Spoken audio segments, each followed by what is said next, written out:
books for children, which is now a new requirement in the schools, so that the kids get some good reading, not always Jack and Jill went up the hill. They're available in our nature store. Yes, they're available in the nature store. Do you have a price on them? I do not. I don't know. Sorry, I apologize. But we can pass those around too, can't we? Yes. So that they can see them. Just want to make mention of a couple programs. First was Super Moon, Full Moon Eclipse that happened on Sunday, September 27th. We had 800 people in attendance to see the Super Moon Full Eclipse. That's a lot of people in Observatory Park.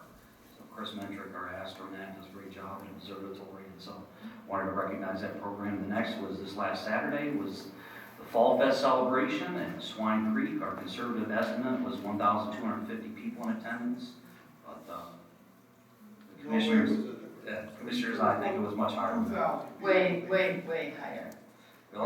We also celebrated the grand opening of Maple Highlands Trip South, so it was fun to see families enjoying the parks, a lot of free nature-themed events, and free cider.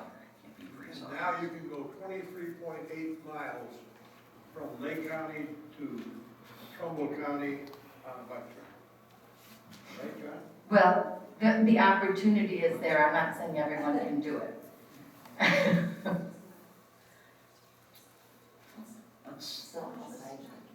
Oh, yeah, I just forgot. Thank you, Michelle. We've got some 15-second video spots that we wanted to show you. Thank you. Michelle, for reminding me. Can we do lights again?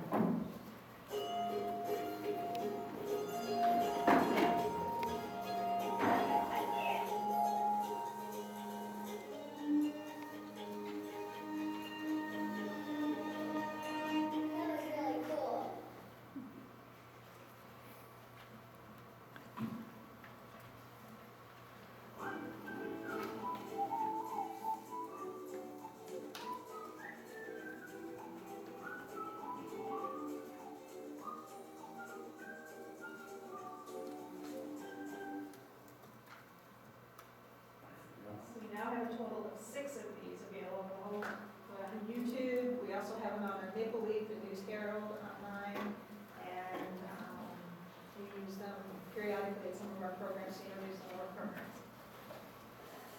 Check us out on YouTube. Anything else from staff? All right. Anything else for commissioners, Tom? Okay, I do. I have quite a few. Well, the other thing I had was that I was at Swine Creek along with Greg Group, and it was greatly received. I mean, it was a wonderful day for one thing. And all the volunteers, you don't realize what they do for this park system. Volunteers are the heart of this park system. Believe me, they were great. They were fabulous. Okay, couple of things on my commissioner's time. Trail use. John is requesting that the staff do an in-house survey on trail use. Frowing Meadows, so that everybody understands, has recently had signage put up that says no horseback riding within the infrastructure of the park. And someone took it upon themselves to put tape over that sign and continue to ride. So I hope one day we find out who it is, but as of right now, we don't know who it is, right, Dennis? That's correct. Mm-hmm.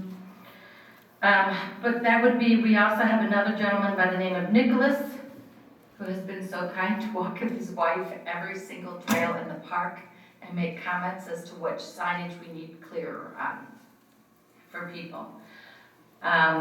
So we are working on that, and some of the signage has in fact faded a little bit over the years, so that we'll be addressing. I also want to make a comment to Brett Bellis about the improved bridges at Beartown. Thank you so very much.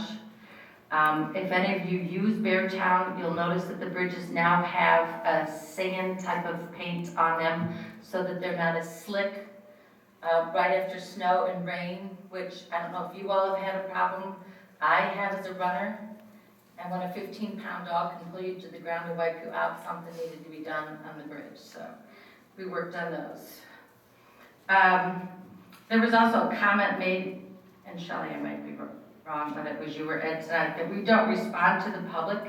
And I think the Park District staff has responded to some of the requests by the public with things like Fall Fest and Frozen Fest and some things that are non-traditional, as well as bringing back some of the things that have been in the park that were requested. Holidays and some other projects. The other thing that I wanted to discuss is I was recently given the opportunity to review a township meeting tape where Tom Curtin presented to the township board. And at that meeting in 2012, Tom addressed the levees and what was going forward. And he addressed the Maple Highlands trails and said that they would not be paved because it was not going to be in the budget to pave that Maple Highlands Trail south. We're working on that now, correct me, John and Matt, but that is going forward in 2017, it looks like. We're working through the process to Right. see how much it would cost, what kind of requirements would be needed for stormwater management, so. Okay, so we're not guaranteeing it at this point because of EPA requirements on some of the areas, We correct? have to meet with the EPA, we also only own 40% of that trail, the village of Middlefield owns 60%, so there's some things we need to report for. Okay, sounds terrific. But that's one of the goals, so that everybody knows. In that same 2012 video, Tom discussed the Burton Wetlands home, and Phil Gingrich is not here, he brought it up last meeting, that he didn't feel that the home should come down. And I believe, if I'm not mistaken, his greatest concern was the oak trees. And we have spoken with the naturalist who moved out of that home, and he was quite thrilled to do so. In 2012, they discussed the bad air quality in that home, and it was at the request of the naturalist that he moved due to the bad air quality in that home. So, as with other buildings that have been demolished on park property, I'm sure John and the staff will be very conscious of the oaks that surround that building so that there's the least possible destruction to those trees and their root system.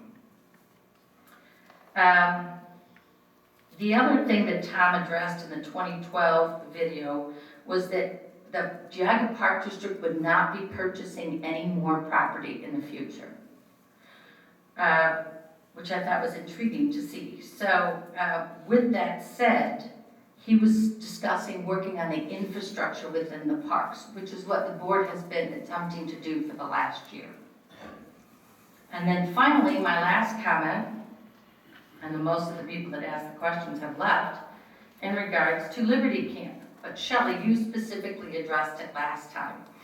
And in checking it over, I was intrigued to find out that they didn't shoot guns as projectiles coming out. They, in fact, did the same thing we did at the Color Guard.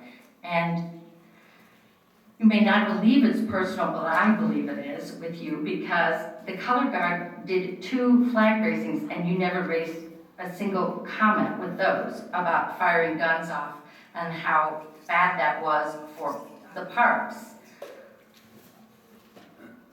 I also think it has to do with, and I really asked that in the future we could leave it out, you discussed with me at one board meeting that you were the president of the Democratic Women's Caucus. No, not me. That was not you? I apologize then. Let's not get into politics. That's what I was gonna say, precisely. I'd like to leave politics out of the park. So, I'm an independent. thank God somebody is. So anyway, with that said, as I reviewed what went on at Liberty Camp, they really did not fire guns. It would be the same as the neighbor that has the pyrotech gun that makes noise. There was no projectile fired, same as the color guard at the flag raising ceremonies at both of those. And I was there for both of those ceremonies. One was at Headwaters and the other was at Chickagami. And quite honestly, I hope we continue to have more flag raisings at more of our parks, because I think it's important for all of us to remember that the parks are for all the residents of Geauga County, and that we stand up before every one of these meetings and say, with liberty and justice for all. So when people say to me, there's 2,000 of us and there's 2,000 on this side, I look at the totals, and I'll be honest with you, I'm looking at an exceedingly small percentage on either end of the spectrum that both want their vision of the parks specific to them. And I'm really trying to balance the parks for the entire group of Geauga County residents. So with that said, people were asking for me to do an investigation. My investigation finds that there was no problem with them. And to be honest, I hope they continue to show the kids the muskets in the future so that they can understand what it was. Because I'll give you a story. I taught first grade reading for 12 years at a local school. And we were studying the American Revolution, one of the books we were reading. And I said to the children, so they were on the green, does everybody know what it means to be on the green? And the one child raised his hand and said, oh, I do. And I said, what does it mean? And he said, it means when you're setting up for a really good putt. So sometimes the concepts of what our forefathers fought for us to sit here and discuss things is very important. I don't know if Liberty Camp is going to be next year or not, but I would hope for 1 week out of the year we could do something to encourage education for the kids. Did you have anything else? No? Okay, with that said, we need to make a motion to go into executive session to discuss personnel compensation. And you need to sit. We have a motion. Mr. Gertz seconded. Mr. Gertz? Ms. Shumway? Yes. They can't hear you.